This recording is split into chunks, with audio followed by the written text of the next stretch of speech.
Hello, welcome to the video. Today I'm going to be looking at another tent that I've got. I'm actually out at the minute doing a review on my new bike. I use this opportunity to do a little bit of review on one of the tents that I've got. So I'll pull the tent out, we'll have a little look at it. Now you can get these from Amazon, I think they're around about £60. I ended up getting this from the website, ended up being cheaper. I'll put the price here of what I got it for at the time. I've had this tent for about a year now, and I used this in the Peak District when I did the hike from all the way from the north to the south. Right, I'm just going to ignore that. Hello. Hiya. I'm eating noodles. They're a great tent for that, and then it's perfect. So this is the bag that the tent comes in. A nice little bag there. You get like a little thing, QR code there for the video instructions, and the support email in case you have any issues. That's the bag that it comes in, but what I ended up doing was I ended up swapping that out for this sort of bag, just because I could compress it down a little bit more. So in here is the full tent itself. So the material itself is a 210D Oxford cloth. It's got fully taped seams and a hydrostatic head of 3000. So this tent is a single layer and it is a 2-manner. They also do this as a 1-manner as well. They do it in different colours, but the one that we're looking at today here is the army green colour.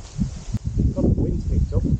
So the poles that you get with it, it's not the lightest poles, the fiberglass, so they're not really heavy, but you know, your sort of aluminium alloy poles are going to be lighter.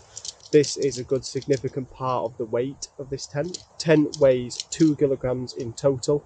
I will weigh these and I'll let you know how much these weigh, but I reckon these are about a good 40–50% of the weight just in these. The pegs you get with it, some really thin aluminium pegs I'd say, but they don't really weigh too much because of how thin they are. They're not too bad, but you know, they do bend quite easily. So with that, I'm going to pitch it up over here and let's have a look at it. So basically what's going to happen is 2 sets of poles, both are exactly the same. There's no difference between them, so you can't get mixed up. Just go through the tent, cross over and create 2 arches. So go and do that now.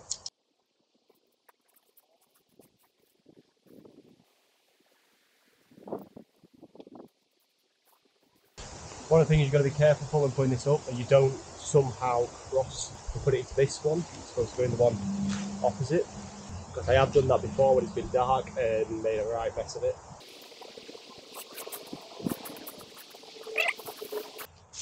That pulls in, goes into a little eyelet on here.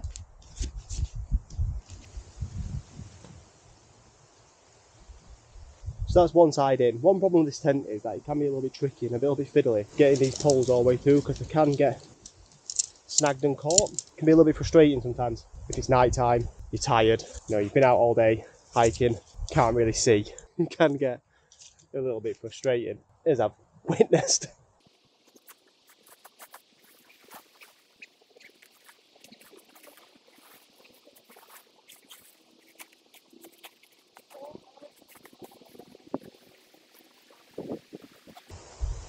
Get this in.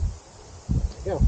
So this is the tent now up. One of the pros about this tent is now this tent is freestanding. So now that it's up to this point, you can just choose where you want to pitch it and just carry it around. So if you put this tent up now and you've gone, well, this is actually a bad spot, actually it looks better up there, or you know what, I'd rather have my door facing more that way, pick it up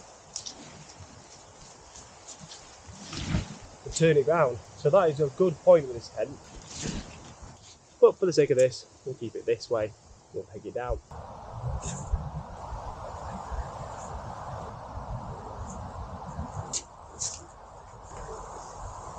Okay, then I've just pegged out the 4 corners and this door. So that is it pitched. You have got guy ropes that come with it. These are sort of like an orangey colour. It'd be better if these were like a darker sort of colour, sort of blending with the stealth sort of look of the tent. Okay, now that it's pitched, there's a few things you have to do. A little tie on here. This just pulls up the top and holds it onto these. And then also you get a little rain cover here. So this top here is like a little ventilation that just clicks into these on these corners. You only have to do that on 3 of the corners, because on this one is actually attached on. when you're getting the tent out, this doesn't fly away. It's actually attached to the tent, which is good, cost guaranteed. If it wasn't, you'd lose that, and then if it rained, well, you get wet. So let's have a little look around the tent. Here we go, big NightCat logo there. Kind of takes away from the stealth of the tent. Be good if that were like a darker green, and then that would sort of blend in with the tent. Still have the logo on it, but as a darker green to make it stand out a little bit. That'd be good instead of being really bright. There's a guy ropes attachments on all corners. See, we just pegged out at the minute. It's not really got that much resistance to it, but when you've got the guide ropes out, you do get a little bit more. I've had this in the wind and it was fine. So let's go inside and have a look. So you get this door which you can put up out the way. Then inside here you have a little fly mesh that you can use. Very nice, protected from all the bugs and everything. A little bit of an area here to store some things. When this one's down as well, you'll have this area here to store some items as well to keep nice and dry. So speaking about this fly mesh, we're going to come on to the first bad point about this tent, and that is the zips. As you can tell,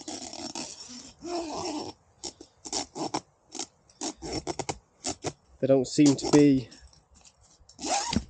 the best quality and can be a little bit hard at times to use, and I feel like at any point they could break. You get another toggle here to put this door up as well if you wanted to have a big open space to look out, and also on the inside you have toggles to be able to put this fly net up as well. So now let's have a look at the space inside the tent.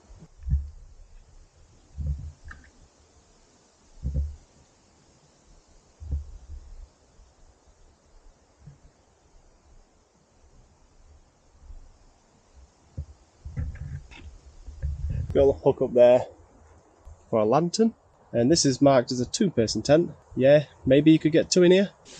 Get a little pocket here for your things. So this is me laid in the tent.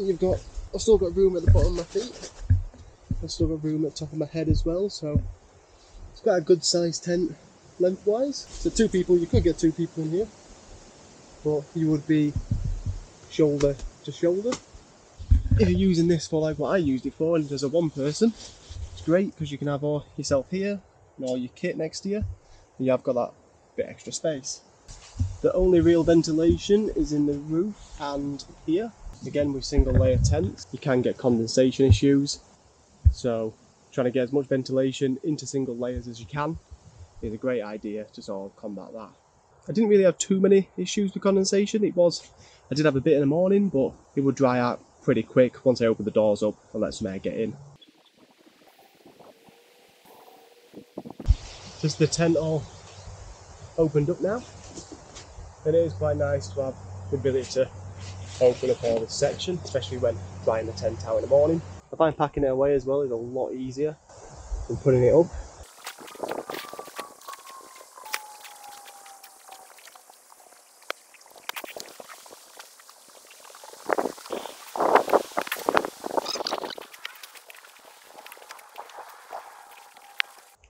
There we go, that's it, just stuffed back into its bag, because I like to put all my poles and pegs into my bag separately. So that's that, condensed down as much as it can. What I do is get something like this, like a dry sack, and I stuff the tent into here, and I can get it more compressed down in this than I can the original bag that it came in. And I just label it tent. And pack all this back away in my bag, and we'll do a little summary. Okay, that is it for the NightCat video.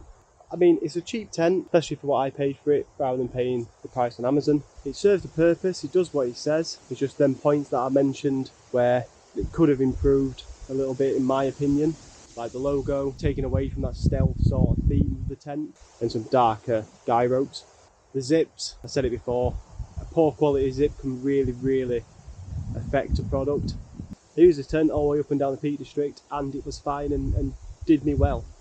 With saying that, I have replaced this tent with my Tag R2, which is, like I said, half a kilogram lighter, a little bit better quality, got a little bit more of a hydrostatic head on it, 4,000 rather than 3,000. Comes with a footprint. So I used this tent, the NightCat, for a while. Then I replaced it then with something a little bit better.